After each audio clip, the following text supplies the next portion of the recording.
Dawn broke over Ashford Manor with the tentative grace of autumn in 1847, the kind of morning that seemed designed by Providence itself for new beginnings, when mist clung to the valley like a silk veil, and the first light turned the falling leaves to coins of copper and gold. The house had been awake since before sunrise, alive with the peculiar energy that attends a wedding day, servants rushing through corridors with armfuls of white roses, the cook barking orders in the kitchen where the wedding breakfast was taking shape, chambermaids whispering excitedly as they performed their duties with unusual care. In the east bedroom, Miss Eleanor Hartley sat motionless before her mirror, already dressed in her wedding gown, a creation of ivory silk and Brussels lace that had taken 6 seamstresses 3 months to complete, and she looked, by all accounts, like a bride from a storybook, her dark hair arranged in an elaborate coiffure threaded with pearls, her face pale but composed, her hands folded carefully in her lap to avoid crushing the delicate fabric. She was 23 years old, of respectable family but modest fortune, and today she was to marry Lord Philip Hastings, a match that had pleased her parents enormously and had seemed, to Eleanor herself, a pathway to the life she had been raised to expect: comfort, security, children, a place in society. The knock at her door came at 6:30, and she called for entry without turning from her reflection, assuming it was her mother come to fuss over some final detail, but it was instead the young footman Thomas, his face peculiarly stricken, carrying a sealed letter on a silver tray. "For you, miss," he said, his voice barely above a whisper, and something in his expression made Eleanor's stomach tighten with an unnamed dread even before she broke the wax seal bearing Philip's family crest. The words swam before her eyes at first, refusing to coalesce into meaning, but then they sharpened into a clarity that was worse than any confusion. "Asterisk, my dear Eleanor, I find I cannot in good conscience proceed with our wedding today. The reasons are complex and reflect poorly on my own character rather than any deficiency in yours. I have taken the early coach to London and thence to Dover. Please convey my apologies to your family. I am conscious that this is an act of profound cowardice, and I can offer no excuse that would be adequate. I release you from all obligations. Yours, Philip. Asterisk." The letter slipped from her fingers to the floor, a small rectangle of cream paper that held within its brief sentences the complete destruction of her future, and Eleanor sat frozen, her reflection in the mirror showing a bride who no longer had a groom,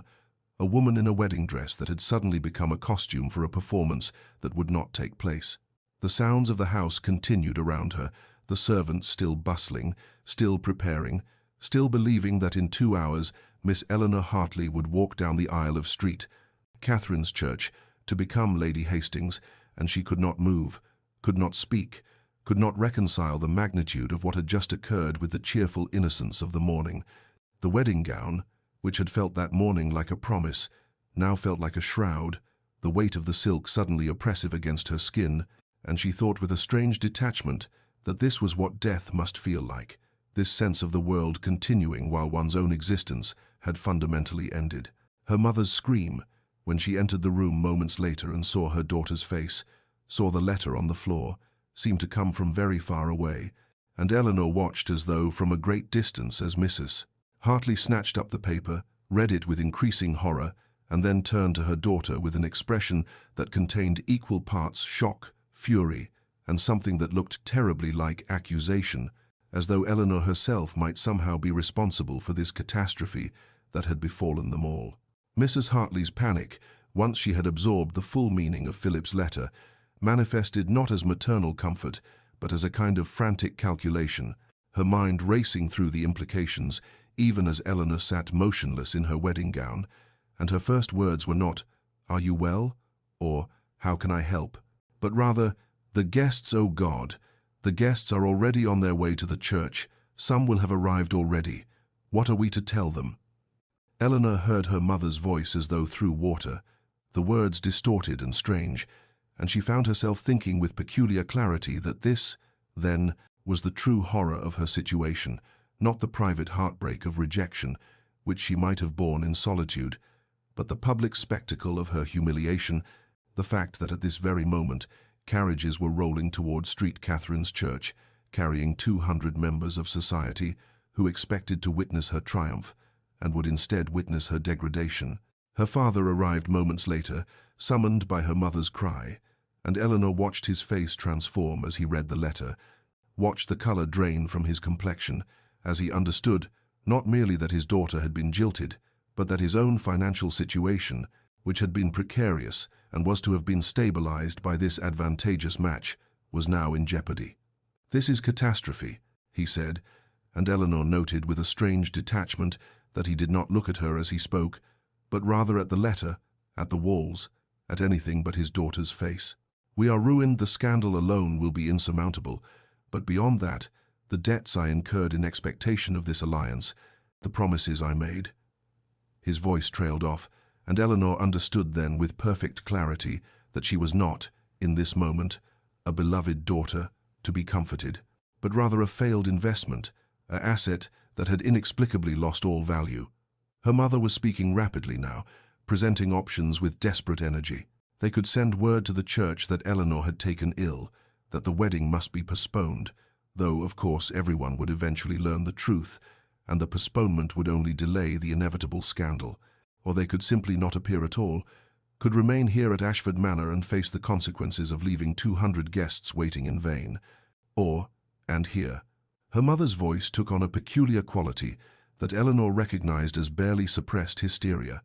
Eleanor could go to the church and face them all, could stand before the congregation and explain with whatever dignity she could muster that there would be no wedding, that Lord Hastings had withdrawn his suit. The numbness that had gripped Eleanor since reading Philip's letter began to crack, giving way to something more painful, a deep, burning humiliation that suffused her entire body, a shame so profound it was almost physical. She thought of her limited options as an unmarried woman of 23 with a modest dowry, and now a scandal attached to her name. She would likely never receive another offer of marriage, would become that pitiable creature, a spinster living on the charity of relatives, forever marked as the woman who had been rejected at the altar. Yet even as these bleak realities pressed upon her, something else stirred within Eleanor, a stubborn pride perhaps,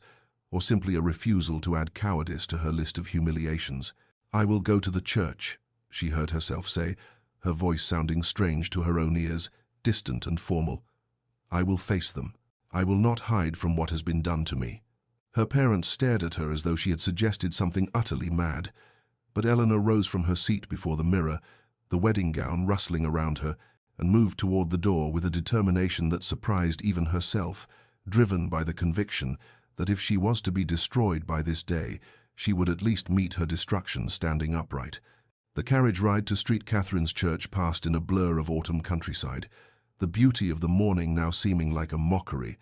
and Eleanor found herself thinking of all the foolish dreams she had entertained about her future with Philip, the children she had imagined, the home she had pictured, the life that had evaporated in the space of a single letter. And she understood with bitter clarity that she had never truly loved him. She had loved the idea of him, the security he represented, the escape from the vulnerability of her unmarried state, and perhaps that made this abandonment not less painful, but differently painful, tinged with the recognition of her own self-deception. As the carriage pulled up before the church, Eleanor could see through the window that the congregation had indeed assembled, that the building was full of witnesses to her shame, and she took a long, steadying breath, preparing herself to walk into that space and face the ruin of everything she had been taught to value, every hope she had been raised to cherish, and she stepped down from the carriage with her head held high, moving toward the church doors, like a condemned woman walking toward her execution with the only dignity left to her, the dignity of facing her fate without flinching. Eleanor walked down the aisle of St. Catherine's Church alone, her father having refused at the last moment to accompany her, unable to bear the public nature of their humiliation, and so she moved through that sacred space unescorted, the ivory silk of her gown whispering against the stone floor, her steps measured and deliberate despite the trembling in her limbs, and she was aware of every eye upon her, aware of the confused murmuring that rippled through the assembled guests as they noticed the absence of a groom at the altar, the empty space where Lord Philip Hastings should have been standing, seeming to expand with each step she took, becoming a void that threatened to swallow her entirely. The vicar, Reverend Thornbury, stood at the front of the church with an expression of profound discomfort, his eyes darting between Eleanor and the empty space beside him. clearly uncertain of what protocol demanded in such an unprecedented situation, and Eleanor could see the moment when comprehension dawned on the faces in the pews, could watch the realization spread through the congregation like ripples across a pond. Something was terribly, irredeemably wrong. This was not merely a delayed groom but an absent one, and the bride was walking alone toward an altar where no marriage would take place. She reached the front of the church and turned to face the sea of faces, all those members of society who had come expecting to witness her triumph and would instead witness her degradation, and she drew a breath that seemed to come from the very depths of her being, preparing to speak the words that would confirm their suspicions and cement her ruin, preparing to explain with whatever dignity she could summon that Lord Hastings had withdrawn his suit, that there would be no wedding, that they had all assembled to witness not a union, but a public abandonment. Her voice, when it came, was steadier than she had expected. "Ladies and gentlemen, I must inform you that—" But she got no further, for at that moment the great doors of the church, which had been closed after the last guests arrived, swung open with a sound like thunder, and every head turned to see a figure silhouetted against the autumn morning light. A tall man striding into the church with such commanding presence that the murmuring ceased instantly, replaced by a silence so complete that Eleanor could hear the rustling of his coat as he moved. He was perhaps 32 years of age, dressed in formal attire of obvious quality, with dark hair and features that were striking rather than handsome, marked by a certain severity that suggested a man accustomed to authority, and Eleanor had never seen him before in her life. Yet he walked down that aisle with the confidence of someone who had every right to be there, his eyes fixed not on the congregation but on her, and when he spoke, his voice carried through the vaulted space with perfect clarity, cutting through the shocked silence like a blade through silk. "I believe there has been a mistake. This is my wedding." The words hung in the air, impossible and incomprehensible, and Eleanor felt the church tilt around her as though the very foundations of reality had shifted. For this stranger, this unknown man, had just claimed her wedding as his own, had inserted himself into the narrative of her humiliation with an audacity that defied all reason, and she stood frozen at the altar, her prepared speech forgotten, her mind struggling to process what was happening, even as the stranger, whoever he was, continued his purposeful approach, moving toward her with the absolute certainty of a man who knew exactly what he was doing, while she knew nothing at all except that her morning of devastation had just taken a turn into territory she could never have anticipated, territory that might be salvation or might be a different species of disaster entirely. The confusion that rippled through St. Catherine's Church was almost palpable, a collective incomprehension that manifested in gasps and whispers and the rustling of fabric. As 200 guests shifted in their pews to better observe this extraordinary development, and Sebastian for Eleanor would later learn that this was Sebastian Ashworth, Duke of Rothermere, a man whose name she had heard in passing but whose face she had never before seen, continued his approach to the altar with the kind of absolute authority that made questioning him seem somehow impossible,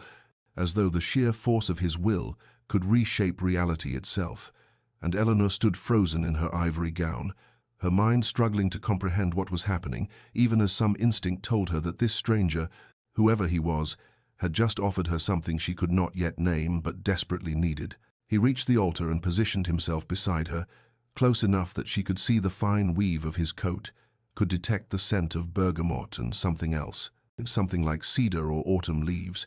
and then he turned to her with those striking dark eyes and spoke in a voice pitched for her ears alone, a voice that cut through the chaos in her mind with surprising clarity. "Trust me, I am offering you a choice." The words were simple, but Eleanor heard in them a complexity of meaning that she could not fully pass in that moment. Choice, when she had thought all choices stripped from her, when she had walked into this church believing herself utterly without options, and before she could respond, before she could even formulate the questions that crowded her throat, Sebastian was speaking again, still quietly, his words coming quickly as though he understood they had only seconds before the vicar or someone in the congregation demanded explanation. "I know what Hastings has done. I know he has abandoned you. I can offer you an alternative to ruin, but you must decide now: scandal and social destruction, or marriage to a stranger who swears he will treat you with honor." The impossible nature of the offer, its audacity, its presumption, Its utter incomprehensibility warred in Eleanor's mind with the cold reality of her situation, and she found herself thinking with peculiar clarity that she had already decided once today to face her fate with dignity. And perhaps this was simply another form of that same decision, another instance of choosing action over paralysis, agency over victimhood. Reverend Thornbury had found his voice and was demanding explanation, his confusion transmuting into indignation at this disruption to the sacred proceedings. And Sebastian turned from Eleanor to address both the vicar and the assembled congregation with the kind of commanding presence that came, Eleanor supposed, from a lifetime of being a duke, from never having to question whether one would be obeyed.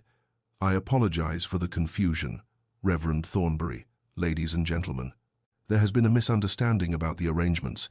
The prior understanding between the Hartley family and my own predates Lord Hastings's suit, a matter of some delicacy that discretion prevented from becoming public knowledge until circumstances made revelation necessary." It was a lie, transparent to Eleanor but delivered with such confidence, such certainty, and backed by the considerable weight of his title and status, that she could see it taking root in the minds of the guests and could watch them beginning to construct narratives that would make this acceptable, plausible, merely unusual, rather than insane. Sebastian's hand moved to hers, his fingers warm against her cold skin, and he looked at her with an expression that asked a question more profound than words, and Eleanor, standing at the crossroads of devastation and mystery,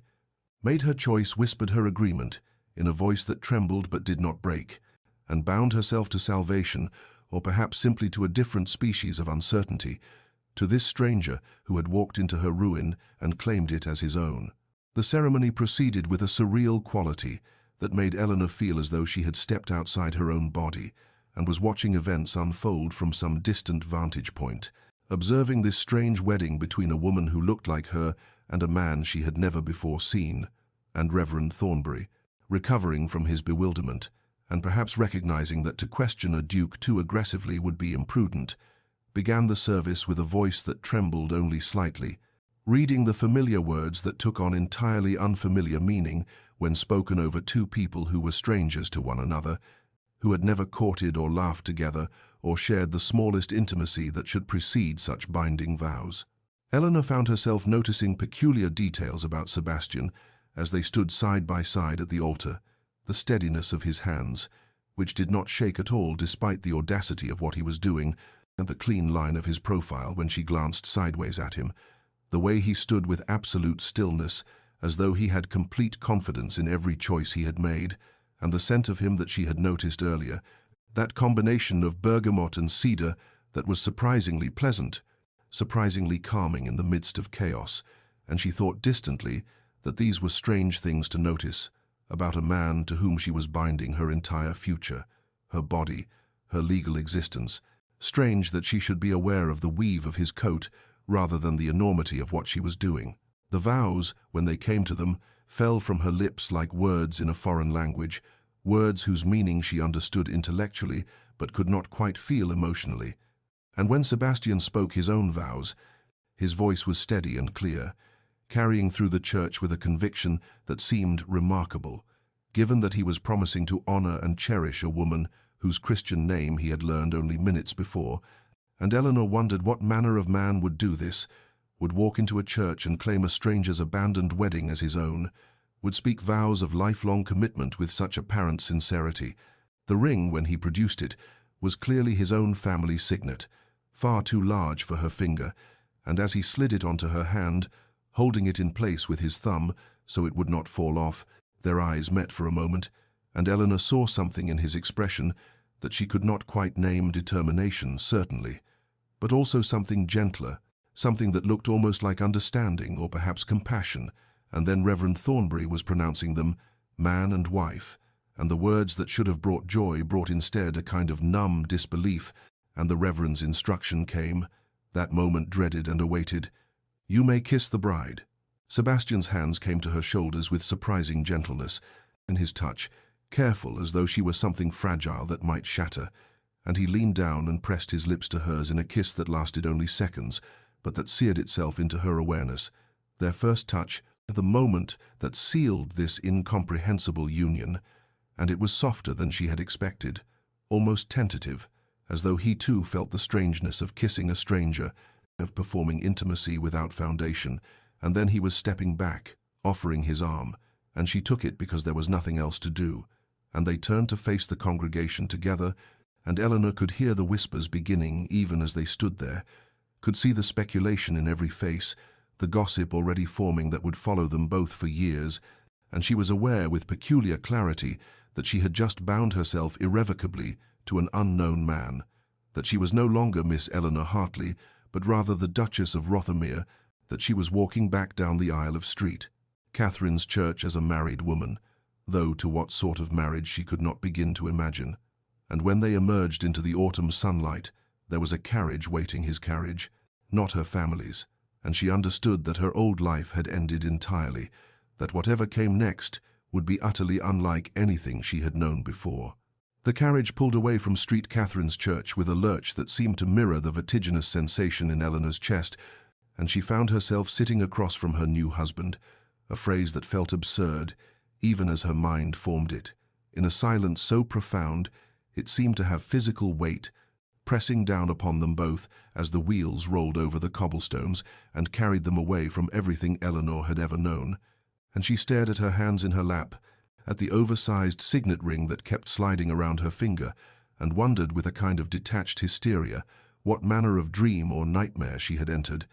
what strange realm existed where one could begin the day, preparing to marry one man and end it bound legally and spiritually to another she had never before met. The silence stretched between them, heavy with unspoken questions, hers about his motivations and expectations, his perhaps about whether she would dissolve into hysterics or demand to be returned to her family, and Eleanor could feel Sebastian's presence across from her with an awareness that seemed heightened by the enclosed space, the intimacy of the carriage that trapped them together, and she thought that she should speak, should ask the thousand questions that crowded her mind, but her throat felt closed, and her thoughts scattered like leaves in wind, incapable of forming coherent speech. Finally, after what felt like hours, but could only have been minutes, Sebastian spoke, his voice cutting through the silence with surprising gentleness.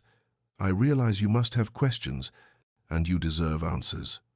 Eleanor lifted her eyes to his face and found him watching her with an expression that seemed genuinely concerned, and he continued, explaining that he had heard of Philip Hastings's intentions through mutual acquaintances in London.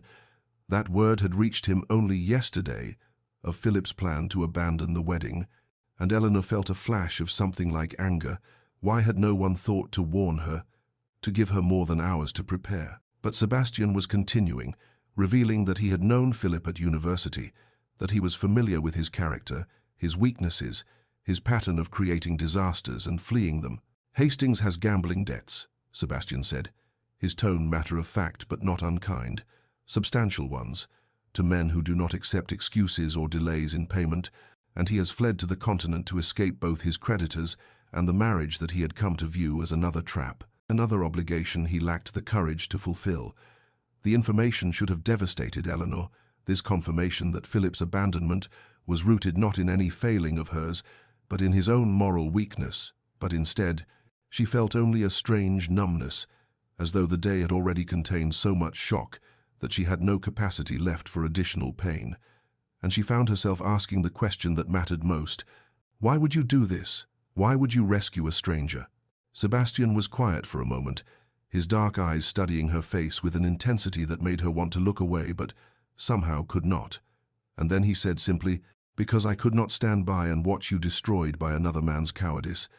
and because I hoped you might prefer an uncertain future with a stranger who swears to treat you honorably to certain ruin in the society that would have blamed you for Hastings's failures." It was not, Eleanor noticed, truly an answer to her question. It explained his actions, but not his motivations, the deeper reason why he would take such an extraordinary step. But before she could press further,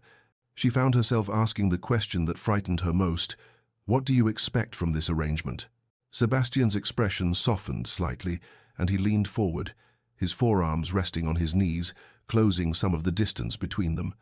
"Time, patience, the chance to know one another. I expect nothing that you are not willing to give, Eleanor. I may call you Eleanor?" She nodded mutely, and he continued,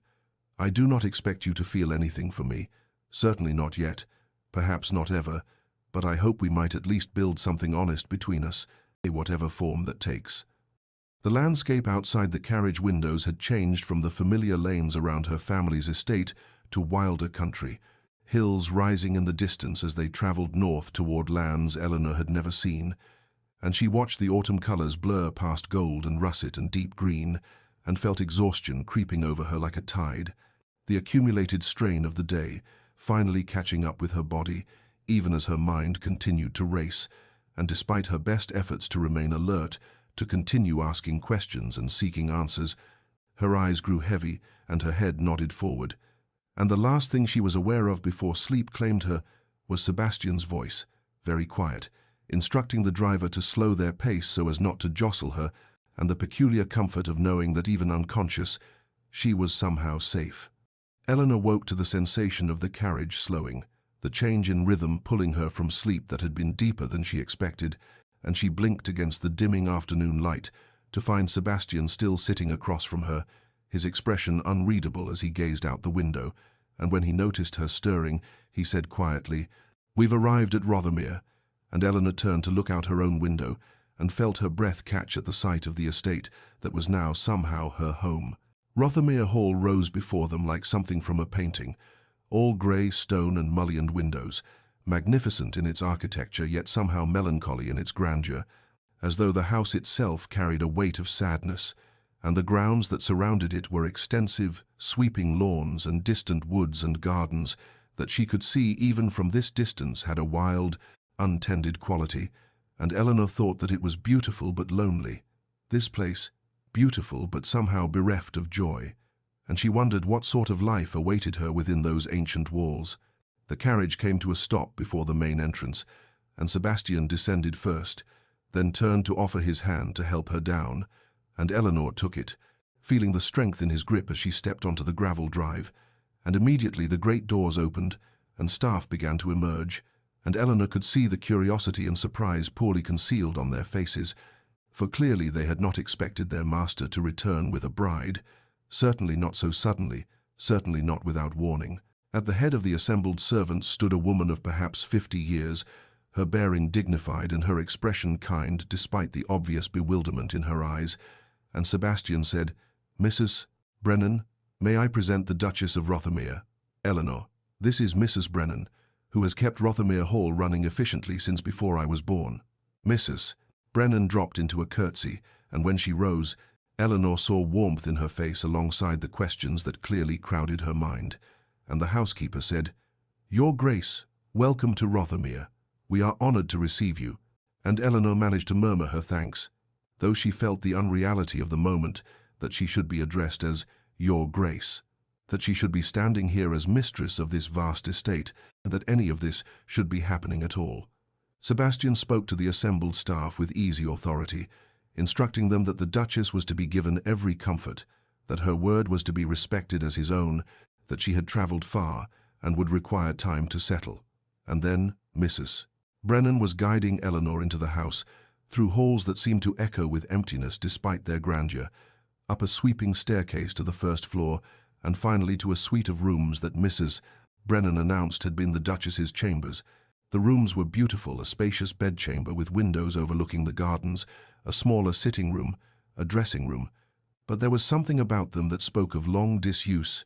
a quality in the air that suggested these spaces had not housed a living presence in many years, and Eleanor noticed that while everything was clean, there was a kind of stillness here, as though the rooms themselves had been holding their breath, waiting. Mrs. Brennan explained that Agnes, one of the younger maids, would serve as her lady's maid until such time as Eleanor wished to hire someone more experienced, and almost immediately a girl of perhaps 18 appeared, bright-eyed and clearly excited by the sudden drama that had entered the household, and Eleanor thanked Mrs. Brennan, who curtsied and withdrew, leaving Eleanor with Agnes, who chattered nervously about how honored she was to serve the new Duchess, how unexpected this all was, how romantic, and Eleanor stood in the center of the Duchess's bedchamber, still wearing the wedding gown that had been meant for a different marriage entirely, and felt the full weight of the day finally crashing down upon her, the morning's devastation,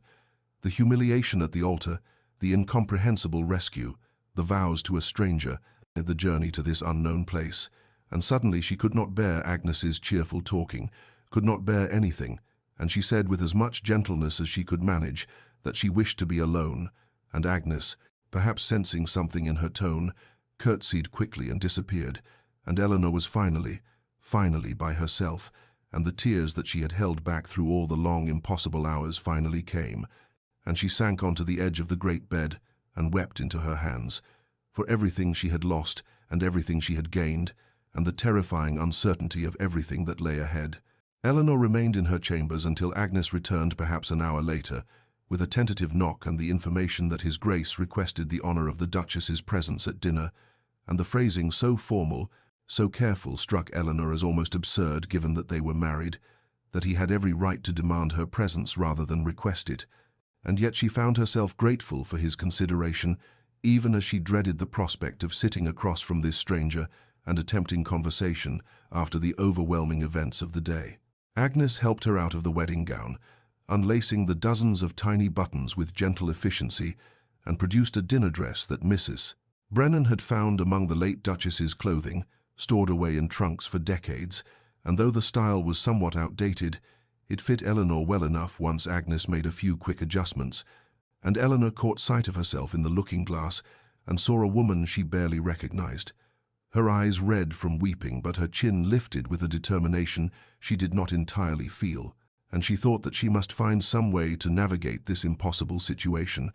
must discover what manner of life awaited her in this vast and melancholy house. The dining room, when Agnes led her to it, proved to be exactly as overwhelming as Eleanor had feared, a cavernous space with a table that could easily seat 30, the walls hung with portraits of long-dead Ashworths who gazed down with stern expressions,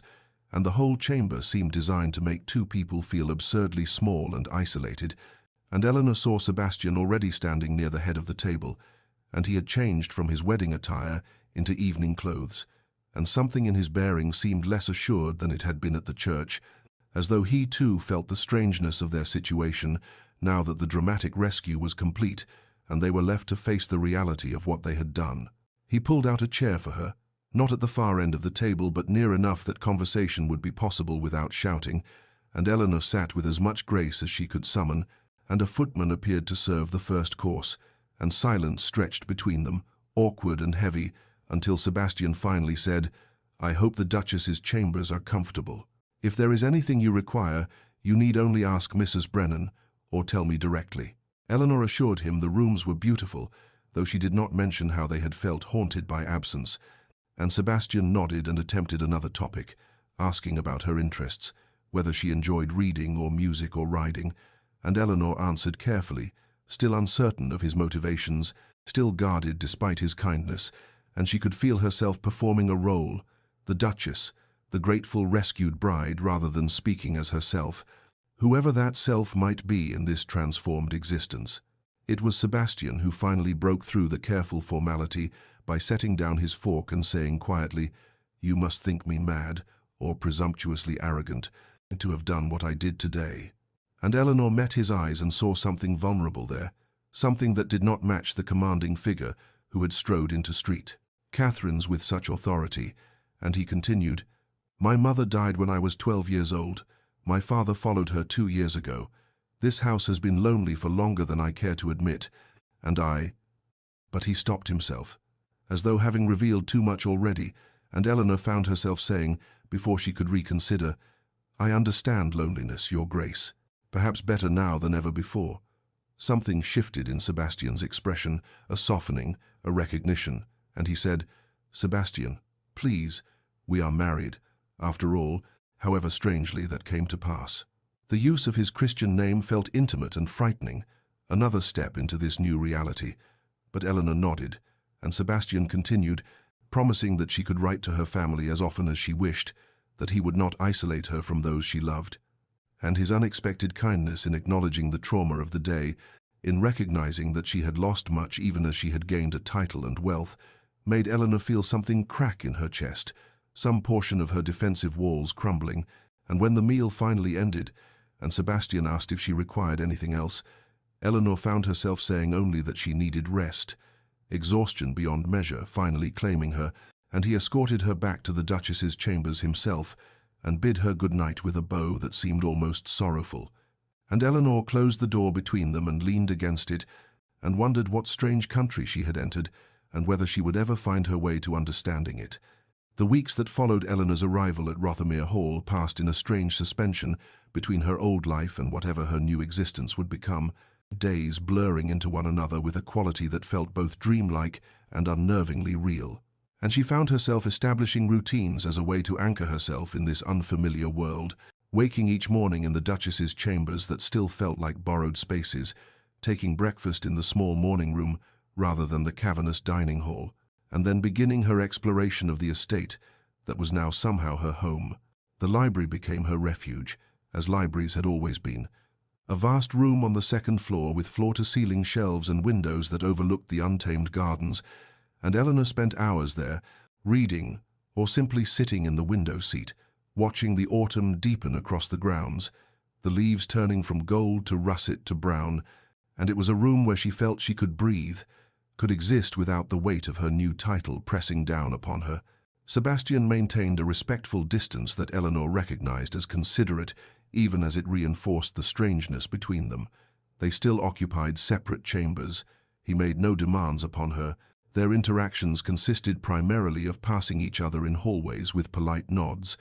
and the occasional dinner together where conversation remained carefully neutral, discussing the weather or the estate or books, but never venturing into more dangerous territory. And Eleanor found herself observing him when she thought he would not notice, watching the way he spoke to the servants with genuine kindness rather than aristocratic dismissiveness, seeing him ride out alone across the estate in the mornings, his figure solitary against the grey autumn skies, and she sensed in him the same loneliness she carried, though his had clearly existed far longer than her own. Letters arrived from her mother with regularity, missives that expressed relief that Eleanor had not been ruined, confusion about how the Duke of Rothermere had come to be involved, anxious questions about whether Eleanor was well, whether she was being treated properly, and underlying all of it was a bewilderment that mirrored Eleanor's own, that her life should have transformed so completely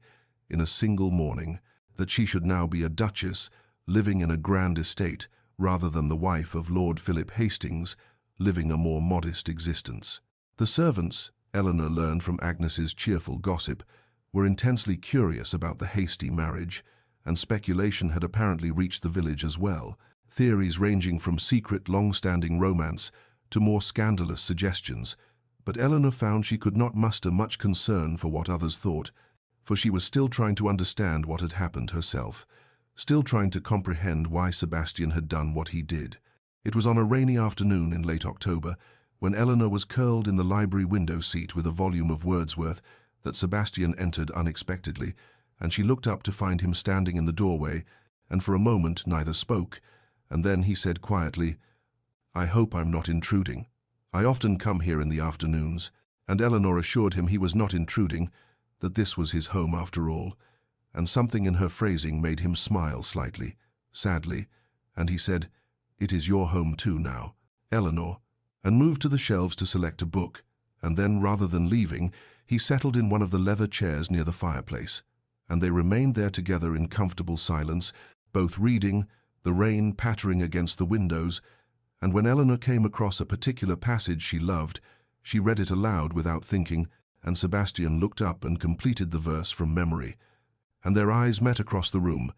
and Eleanor felt something shift, some small crack in the wall between them, and they began to talk, truly talk for the first time, about poetry and literature and the way certain words could capture what the heart felt.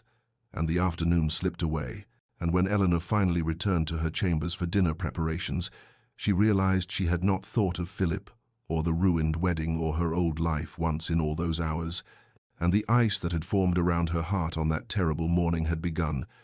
just slightly, to thaw. Autumn deepened across the Rothermere estate, as October gave way to early November, the landscape transforming into shades of amber and rust and brown, and Eleanor found herself drawn increasingly to the gardens that sprawled behind the great house,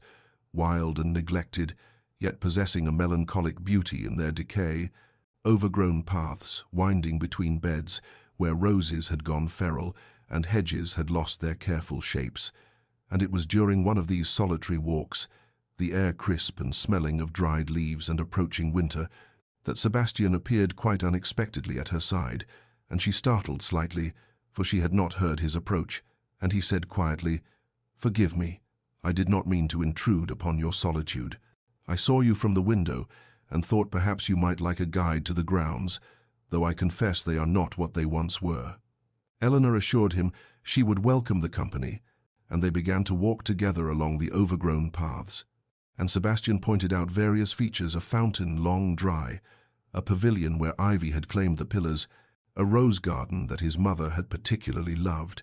and Eleanor sensed a deep sadness in the way he spoke of these places, as though each neglected corner represented not merely horticultural failure, but some deeper abandonment. And finally she asked gently, "These gardens are beautiful even in their wildness, but they must have been magnificent once. Why have they not been maintained?" Sebastian stopped walking, his gaze fixed on a tangle of climbing roses that had overwhelmed their trellis, and when he spoke, his voice carried a weight of old grief. "My mother designed every aspect of these gardens. She spent years planning them, planting them, tending them. After she died, my father could not bear to see them. He said it hurt too much, reminded him too acutely of what he had lost. And I was only a boy, and by the time I was old enough to understand, the neglect had become somehow fitting, as though maintaining them would betray the loss we felt, and the estate's heart had broken along with ours." Eleanor felt something shift in her understanding of the man beside her, seeing in his confession the roots of the loneliness she had sensed in him, and she said softly, "Grief can make us abandon what we love most, for fear that tending to it will somehow diminish the memory." And Sebastian looked at her with an expression of such recognition that Eleanor knew he understood she was speaking of more than gardens, and their conversation deepened, moving from his loss to hers, and Eleanor found herself speaking of the humiliation of Philip's abandonment, the way it had made her question her own worth, her own capacity to be loved, and Sebastian listened with an attention that felt like its own form of healing. And then Eleanor asked the question that had haunted her since that extraordinary morning at Street. "Catherine's, why did you truly marry me? A stranger facing ruin, what could have possessed you to bind yourself to such a situation?" Sebastian was quiet for a long moment, and when he answered, his voice was raw with honesty. "Because I saw myself in you, standing there alone at a moment when everything should have been beginning. 7 years ago I was engaged to be married to a woman I believed loved me, but 3 weeks before our wedding she broke the engagement to accept an offer from a wealthier man, a marquess who could give her more than a mere duke's second son could offer,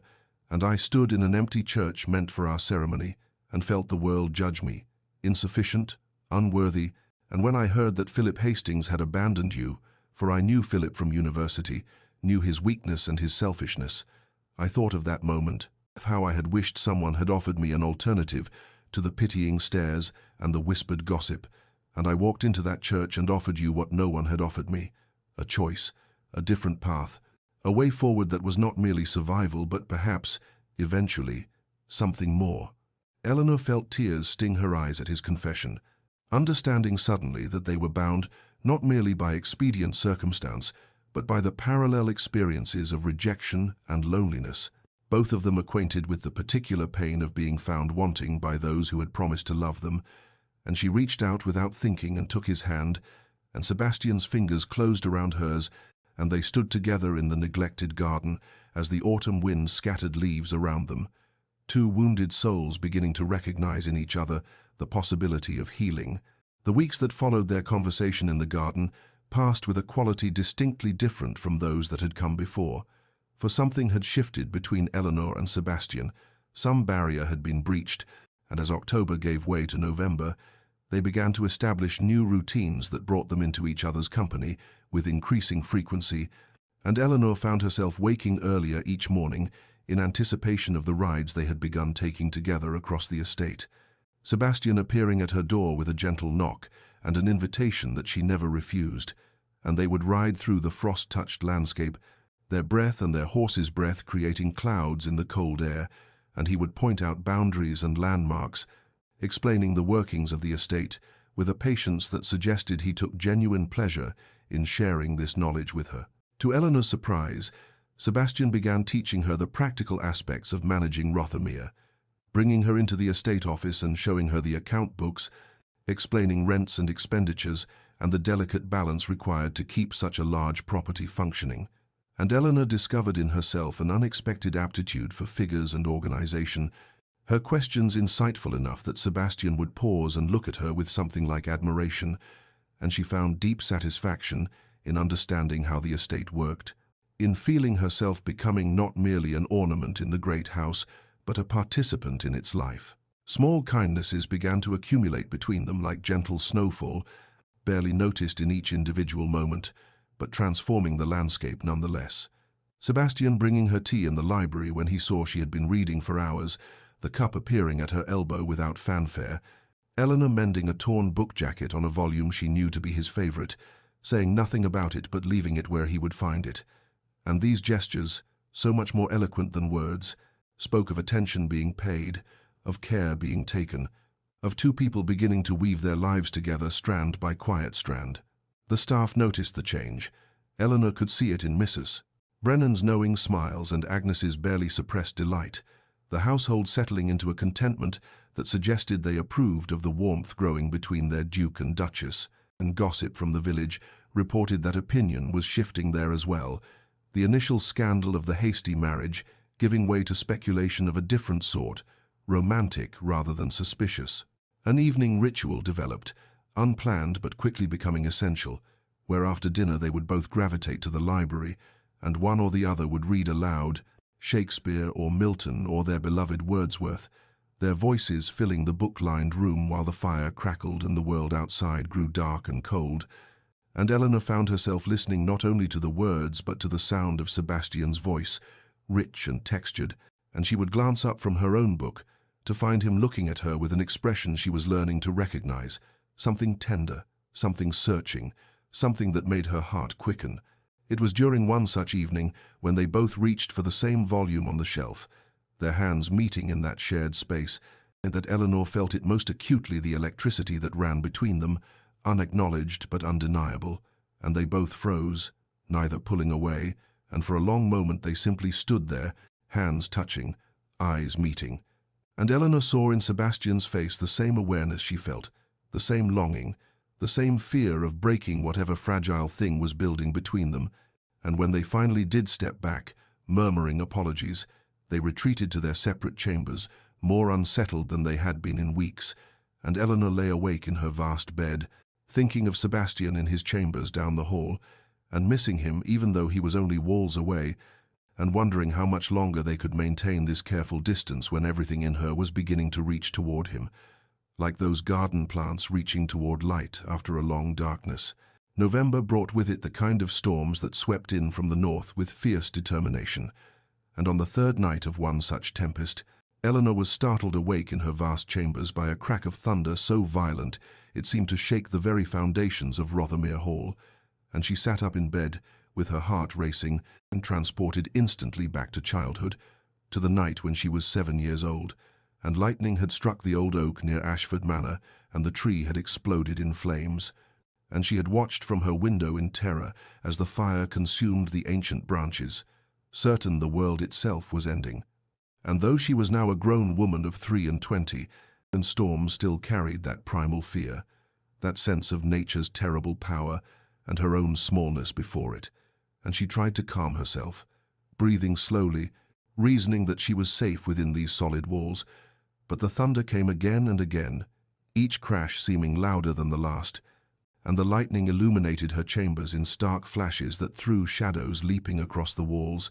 and she found her hands were trembling, and her breath was coming too quickly, and she rose from bed and wrapped herself in her dressing gown, pacing to the window where she could see the storm raging across the estate, trees bending before the wind, rain lashing the glass in sheets, and she was standing there, trying to master her fear, when she heard a soft knock at her door, so quiet she almost mistook it for the storm, and she called out, "Yes?" and the door opened to reveal Sebastian, also in his dressing gown, a candle in his hand, and he said gently, "Forgive the intrusion, Eleanor. I remembered that you flinched when thunder sounded in the distance several days ago, and I thought I wondered if the storm might be disturbing you." And Eleanor felt something break open in her chest at this admission, at the realization that he had noticed such a small detail and remembered it, and had come to check on her welfare, despite the impropriety of appearing at her chambers in the night. And she said honestly, her voice not quite steady, "I have feared storms since I was a child. It is foolish, I know, but I cannot seem to master it." And Sebastian shook his head and said, "It is not foolish to fear what once frightened us. Would you permit me to stay until the storm passes? Only for company, nothing more, but I thought you might prefer not to be alone." And Eleanor, grateful beyond words, accepted his offer, and they sat together in her sitting room, the connecting door to her bedchamber left properly open, and they talked as the storm raged outside, their conversation ranging across subjects both deep and light, childhood memories and present dreams, disappointments they had weathered and hopes they still harbored. And Sebastian told her about the winter his mother had died, how the snow had fallen for days afterward, as though the sky itself was mourning, and Eleanor spoke of her fear after Philip's abandonment, that she would never be valued, never be chosen, never be enough. And Sebastian said quietly, fiercely, "You are more than enough, Eleanor. You are remarkable." And the words settled into her heart, like warmth spreading through cold rooms, and the storm outside seemed to mirror the turbulence of feelings growing between them, wild and powerful and impossible to contain. And when dawn finally broke, soft and grey through the dissipating clouds, they both realized they had talked through the entire night, and the storm had passed without Eleanor noticing its end. And when Sebastian rose to leave, their eyes met and held, and Eleanor knew that something fundamental had shifted between them, some final barrier had dissolved, and she was no longer simply living in his house but dwelling in his heart, as he had begun to dwell in hers. The following week brought Eleanor's first official visit to the village as Duchess of Rothermere, and she descended the great stone steps of the hall with a mixture of nervousness and anticipation, for she had seen the village only from the carriage window during her arrival, and now Sebastian had invited her to accompany him on his regular calls to the tenants, and as their carriage rolled down the tree-lined drive and through the gates onto the road that led to the cluster of cottages and shops that comprised the village, Eleanor felt the weight of her new position settling upon her shoulders, understanding that these people would be looking to her not merely as Sebastian's wife but as their duchess, a figure of authority and benevolence whose character would be scrutinized and judged, and she straightened her spine and lifted her chin, determined to meet their expectations with grace. The village was larger than she had imagined, a proper community with a church and an inn, and various shops arranged around a common green, and as their carriage came to a stop, Eleanor noticed faces appearing in windows and doorways, curiosity evident in every expression, and Sebastian helped her down with a steadying hand, murmuring, "They will love you as they should," and Eleanor caught the slip in his words, the thing he had almost said, and her heart quickened even as she focused on the present moment. And they walked together toward the first cottage, where Sebastian explained a tenant farmer needed to discuss drainage issues, and Eleanor listened as Sebastian spoke with the man with respect and genuine interest, and she found herself asking questions about the man's family, his children, his hopes for the next planting season, and she saw the surprise in the farmer's weathered face that the Duchess would care about such things, would speak to him as though his answers mattered. And when they left, Sebastian said quietly, "You have a gift for making people feel seen, Eleanor," and she realized she genuinely cared, that these were not abstract concepts of tenants and duties, but real people whose lives intersected with hers,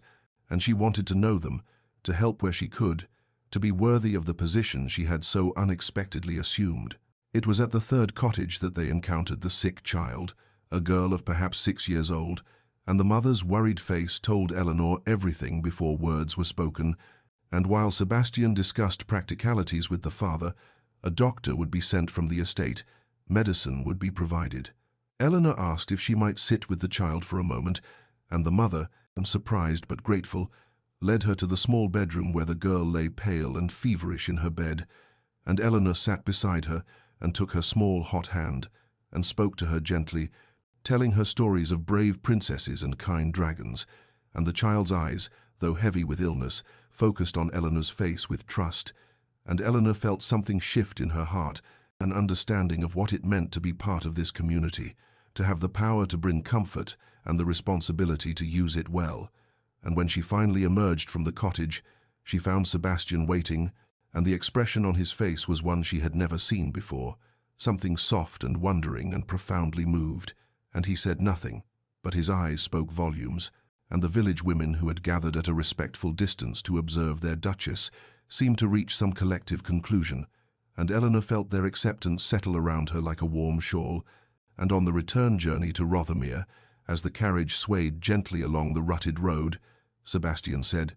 "You were remarkable today, Eleanor. The way you spoke with them, the genuine care you showed, you have brought something to Rothermere that has been missing for far too long." And Eleanor, emboldened by the emotion in his voice, said quietly, "You have brought life back to Rothermere, but perhaps we have brought life back to each other." And the words hung in the air between them, an acknowledgement of what they had both been feeling but neither had dared to name, and Sebastian reached across the space that separated them on the carriage seat and took her hand, and this time neither of them pulled away, and their fingers intertwined as though they had been designed to fit together exactly so, and Eleanor felt the warmth of his touch spreading through her, like sunlight through morning mist, burning away the last vestiges of the confusion and uncertainty that had characterized the early weeks of their marriage, and she understood with sudden clarity that what had begun as a desperate rescue, a stranger's incomprehensible kindness, had transformed into something real and deep and necessary, and that she was no longer simply living in Sebastian's house or bearing his name, but dwelling in his heart as he had come to dwell in hers. And the realization was both terrifying and exhilarating, for she had not thought to find love again, and had not imagined herself capable of trusting another man after Philip's betrayal. But here was Sebastian, patient and kind and true, and here was her own heart, opening despite her caution, reaching toward him like those neglected garden plants reaching toward light, and neither of them spoke for the remainder of the journey, but their hands remained clasped, and that silent communication said everything that words could not yet express. The letter arrived on a grey December morning, when frost still clung to the windows of Rothermere Hall, and Eleanor was in the breakfast room with Sebastian, discussing plans for the estate's Christmas preparations, when Mrs. Brennan entered with the post arranged on a silver tray, and Eleanor noticed immediately the letter addressed to her in handwriting she had once known as well as her own, and her hand froze halfway to her teacup, and Sebastian, ever observant, followed her gaze and saw what she had seen, and he said quietly,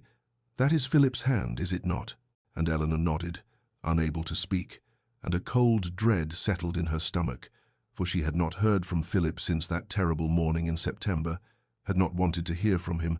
had tried her best to forget he had ever existed, and now here was his writing, stark and familiar on the cream-colored envelope, intruding into the life she had been building with such careful hope, and Sebastian said, "You need not read it if you do not wish to. I can have it burned." But Eleanor shook her head and said, her voice steadier than she felt, "No, I should know what he has to say." And she took the letter with trembling fingers, acutely aware that Sebastian remained in the room, a solid presence beside her, and she broke the seal and unfolded the pages, and Philip's words swam before her eyes, an apology of sorts, though inadequate and self-pitying, explanations that revealed more cowardice than honor, confessions of gambling debts that had grown insurmountable, admissions of panic and shame that had driven him to flee rather than face the consequences of his choices, and then news that he was emigrating to America, sailing within the week, attempting to start fresh where his failures were unknown, and woven throughout the letter was an assumption that cut deeper than any apology could heal, the presumption that she must hate him, that she must be miserable in her hasty marriage to a stranger, that her life must be a prison of regret and suffering. And as Eleanor read these words, she waited for the anger to come, the bitterness, the sense of betrayal renewed. But what she felt instead was something she had not anticipated, a profound and complete indifference, an absence of feeling so total it startled her, and for this man who had once been her intended, whose abandonment had shattered her world only 3 months prior, now seemed to her a character from someone else's story, distant and inconsequential, and she realized with a clarity that stole her breath that she did not miss him, had not missed him for weeks now, perhaps had never truly loved him at all. for what she had felt for Philip was nothing a pale, thin shadow compared to what was growing in her heart for Sebastian, this man who sat beside her now, patient and concerned, whose presence had become as necessary to her as breathing, and she set down the letter with steady hands and looked at Sebastian and saw in his eyes both worry and something deeper. A fear of what Philip's words might have awakened in her, and she read aloud the relevant portions, the apology, the explanations, the news of his departure, her voice calm and measured, and when she finished, Sebastian was quiet for a long moment before asking, his voice carefully neutral, "Do you regret it, Eleanor? Our marriage? If you could undo what happened that day, if Philip had not fled, would you wish it otherwise?" And Eleanor felt the weight of the question, understood that her answer would determine everything that came after, and she said with absolute honesty, meeting his eyes so he could see the truth of her words, "Not anymore, not for some time now. If I am being truthful, Sebastian, I think perhaps that morning was not the disaster I believed it to be, but rather a deliverance, for if Philip had not abandoned me, I would have married him, and I would never have known." And she stopped, uncertain how to articulate what she had only just begun to acknowledge to herself. But Sebastian leaned forward, his hand covering hers on the table, and he said, "Never have known what?" And Eleanor took a breath and said, "Never have known what it felt like to be truly seen, to be chosen not for convenience or connections but for myself, to find a partnership built on respect and understanding, to feel," and again she hesitated, and Sebastian finished gently, "to feel that you are exactly where you belong." And Eleanor nodded, tears gathering in her eyes, and she said, "Yes, exactly that." And Sebastian's grip on her hand tightened, and he said, his voice rough with emotion, "Then we are in agreement, for I feel precisely the same, and I cannot regret the circumstances that brought you to me, however painful they were, for they led to this moment, and to every moment we have shared since, and to whatever moments lie ahead." And Eleanor understood that they were acknowledging what had been building between them for weeks, giving voice to the transformation their strange marriage had undergone, and she looked down at Philip's letter, at his assumptions of her misery, and she felt a stirring of something that might have been pity, for he had no idea what he had relinquished, no comprehension of the gift his cowardice had inadvertently given her, and she folded the pages carefully and said,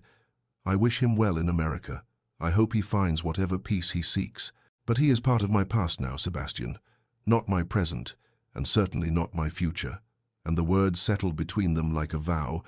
and Sebastian raised her hand to his lips and kissed her fingers with a tenderness that made her heart ache. And outside the frost was melting from the windows, as weak sunlight broke through the grey clouds, and Eleanor thought that this too was symbolic, this slow warming, this gradual thaw, and she knew with absolute certainty that her life had begun, not on that terrible morning in September when Philip had abandoned her, but in the moment when Sebastian had walked through the church doors and offered her a choice, and she had been brave enough, or desperate enough, or perhaps simply wise enough, to take it. December arrived at Rothermere Hall with the first snow of the season, fat white flakes drifting down from a pewter sky to blanket the estate in hushed stillness,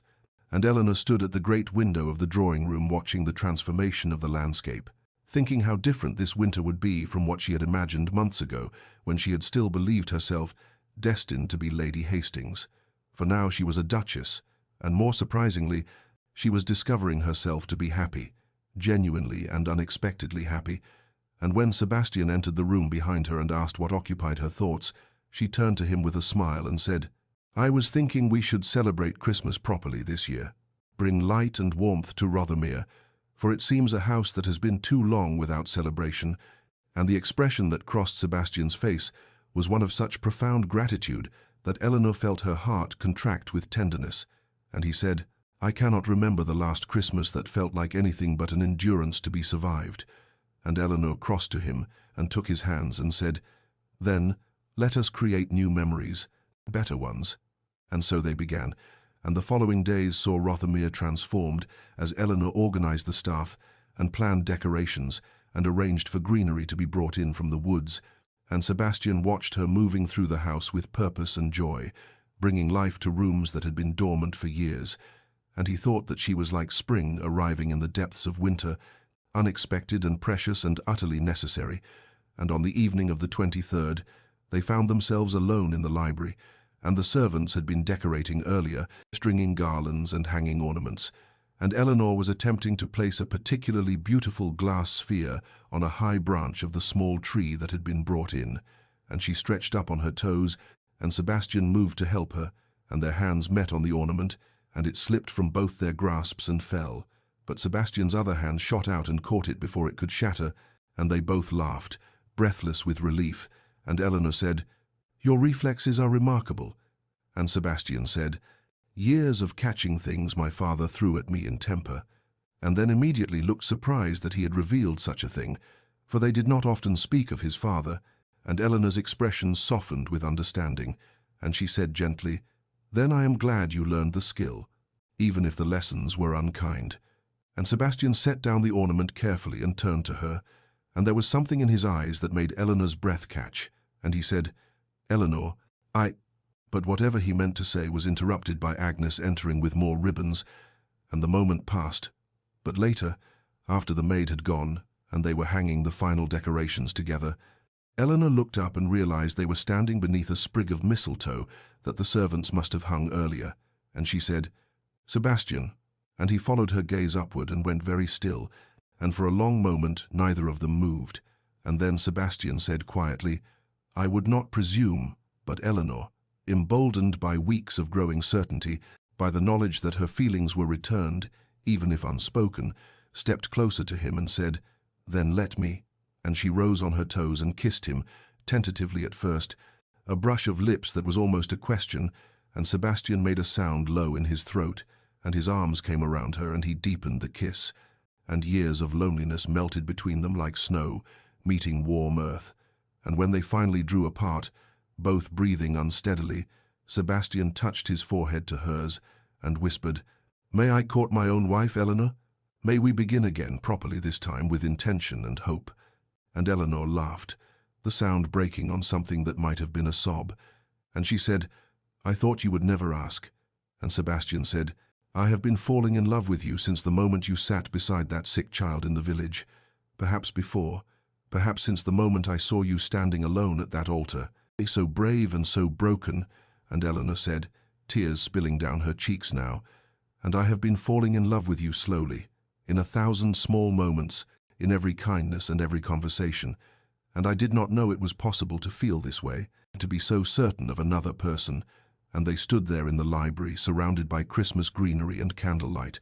holding each other as though they had finally found harbor after a long and terrible storm. And they both understood that this was the true beginning of their marriage, that everything before had been prologue, and that now, finally, they were ready to build the life they had been circling toward since that impossible day in September. Christmas morning arrived at Rothermere Hall with a crystalline beauty that seemed almost enchanted.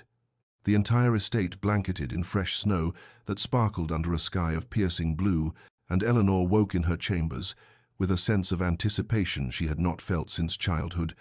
for her family was arriving today, her parents and her younger sister Henrietta, and this would be their first meeting with Sebastian as her true husband, rather than the mysterious stranger who had rescued her from ruin,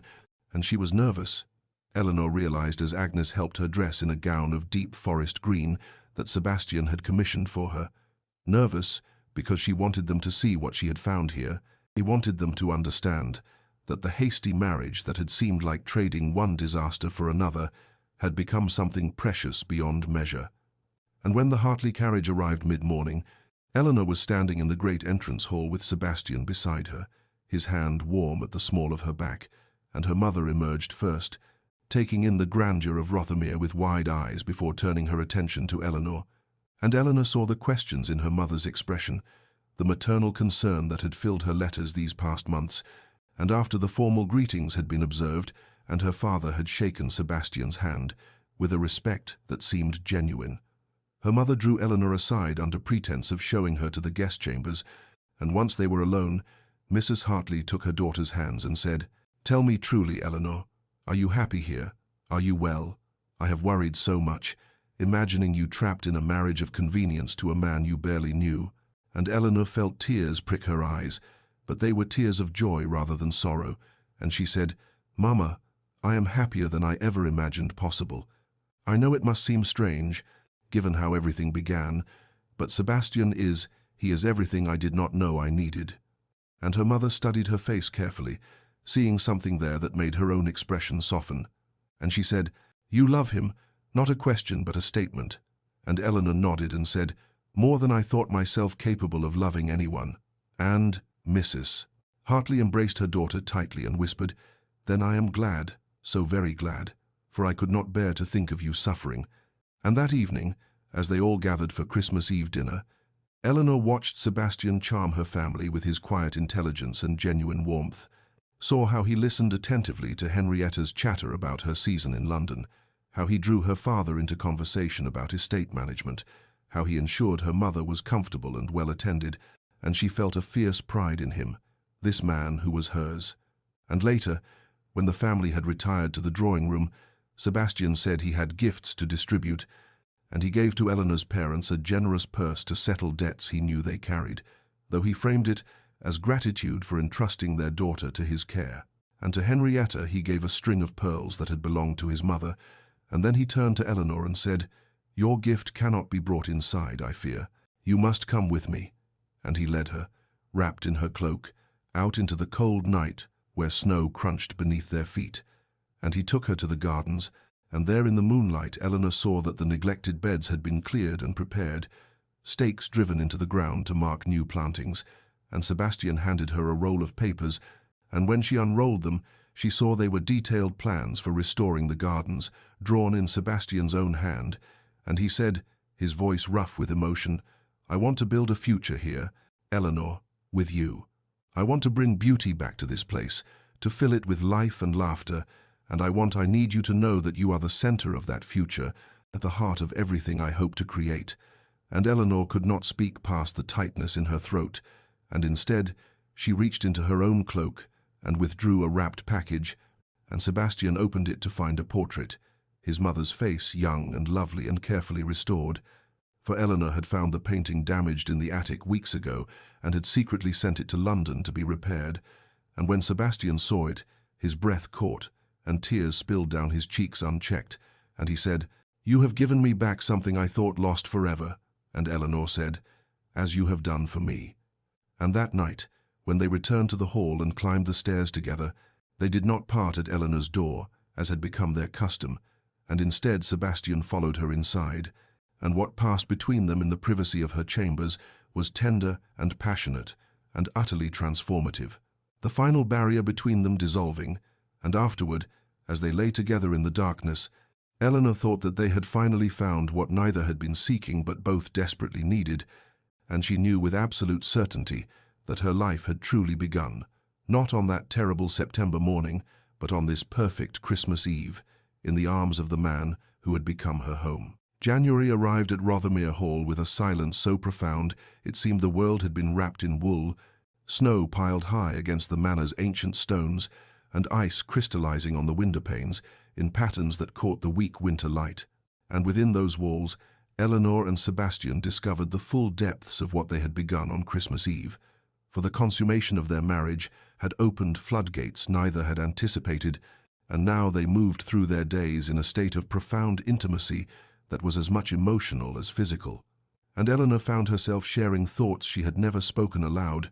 dreams and fears and hopes that had lived only in the private chambers of her heart, and Sebastian in turn revealed himself in ways she suspected he never had with another soul, telling her of his childhood loneliness after his mother's death, of his father's cold disappointment, of the broken engagement that had left him convinced he was unworthy of genuine affection, and Eleanor would hold him when these confessions came and whisper that he was worthy, so deeply worthy, and they would lie together in her chambers, for Sebastian no longer return to his own rooms at night and talk until dawn grayed the windows.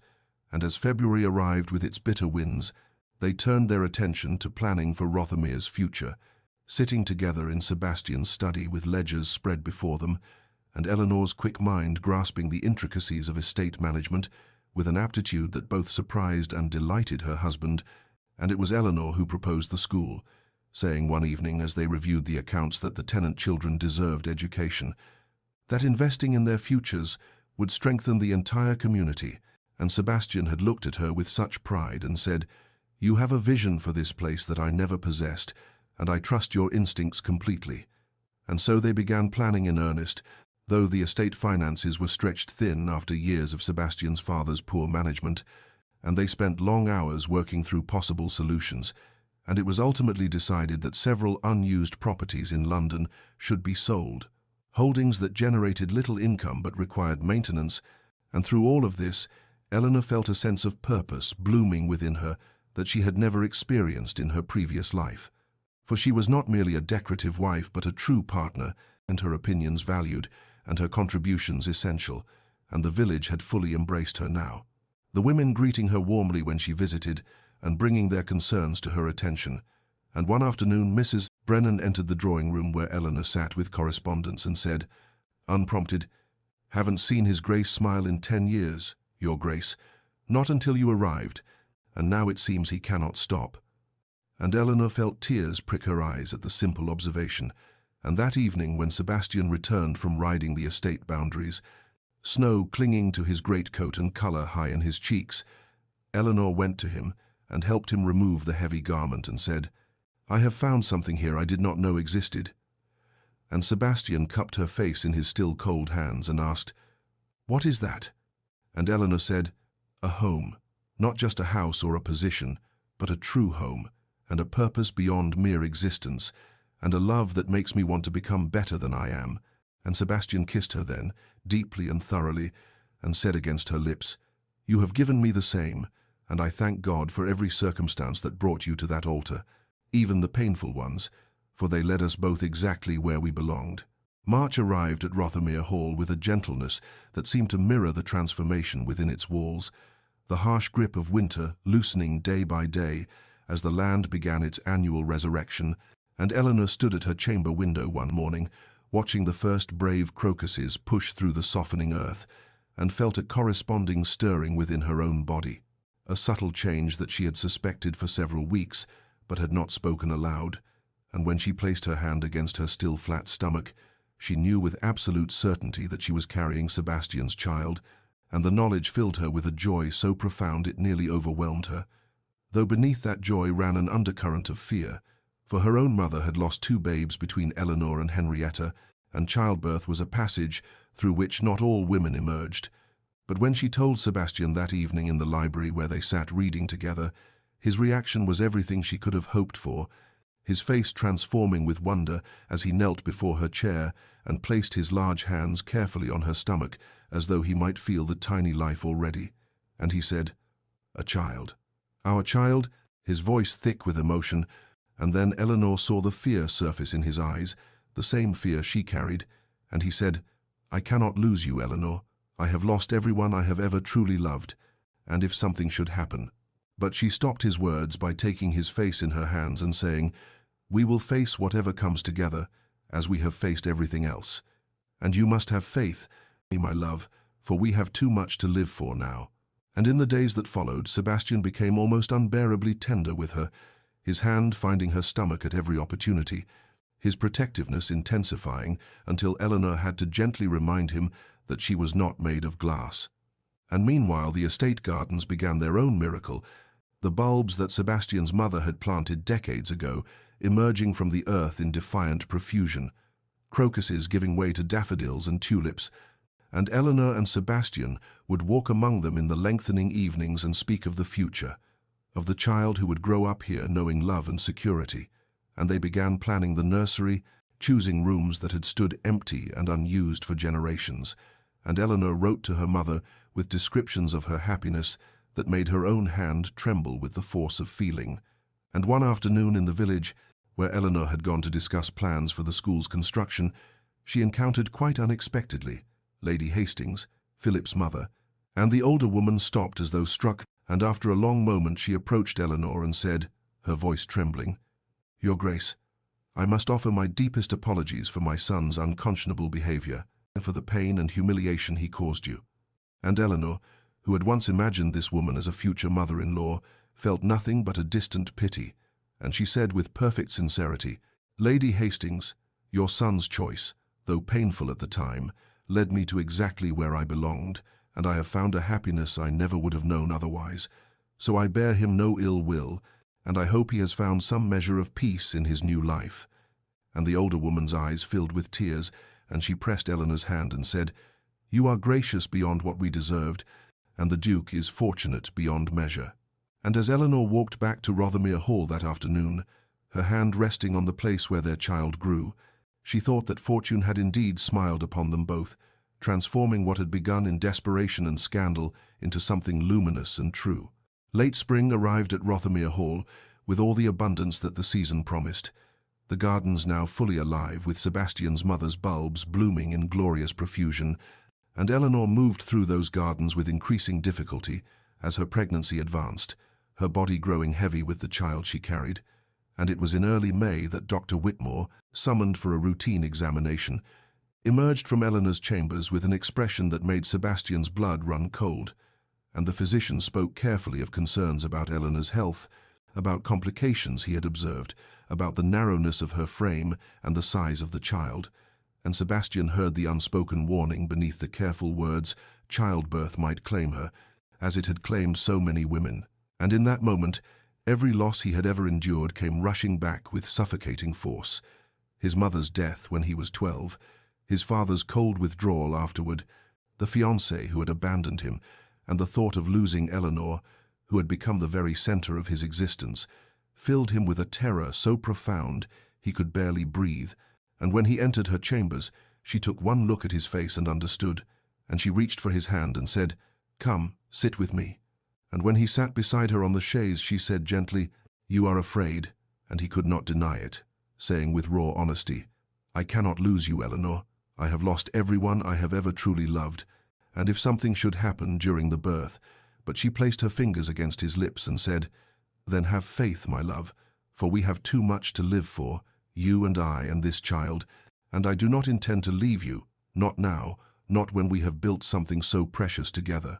And her calm certainty steadied him somewhat, though the fear remained a constant companion through the following weeks, and the estate seemed to hold its breath along with them. The servants praying for the Duchess's safety, Mrs. Brennan organizing the household with military precision, and Sebastian became almost unbearably attentive, rarely leaving Eleanor's side, his hand finding her swollen belly at every opportunity, as though he could protect both wife and child through sheer force of will. And when Eleanor's labor began on a warm June evening, the pains coming fast and hard, Sebastian refused to leave despite propriety dictating that husbands remain elsewhere,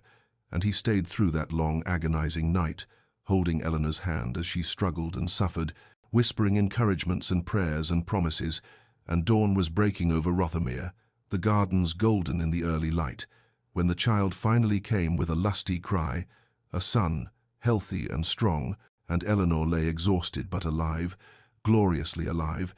and Sebastian wept as he held her, tears of relief and joy and overwhelming gratitude streaming down his face unchecked. And when the midwife placed the baby in Eleanor's arms, she looked at Sebastian with such love and said, "See, I told you to have faith." And in that moment their small family was complete, and they named him James Thomas, after both their fathers, a bridge between past and future. And in the days that followed, as Eleanor recovered with Sebastian hovering devotedly nearby, both of them knew they had passed through darkness into light, and the love between them had been tested and proven unbreakable.